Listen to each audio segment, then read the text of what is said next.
Hello दोस्तों, आप सभी का स्वागत करते हैं। जी हाँ दोस्तों, आप सभी को बता दूं कि फाइनली खेसारी लाल यादव का 2023 का बोलबम सॉन्ग आ गया है। जी हाँ दोस्तों, आप सभी को पता ही होगा कि इस सावन के पावन महीने में अपने ग्लोबल स्टार ट्रेंडिंग स्टार रुकने वाले नहीं हैं। तो फाइनली गाना आ गया है और कब तक इस गाने को रिलीज किया जाएगा, इस वीडियो में कंप्लीट जानकारी देने वाले हैं। तो प्लीज़ इस वीडियो को पूरा देखिएगा। दोस्तों, इस गाने की बात करें तो इस गाने का नाम है ए मोर भोला। जी हाँ दोस्तों, इस गाने को खेसारी लाल यादव और शिल्पी राज अपनी मधुर आवाज़ में गाए हैं।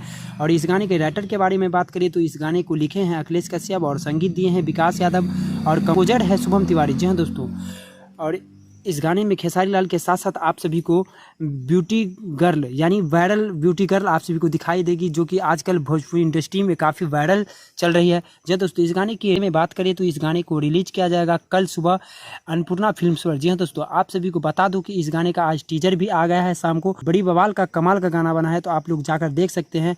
और यह वीडियो आप सभी को कैसा लगा हमें कमेंट बताएं। तब तक के लिए जय हिंद, जय भारत।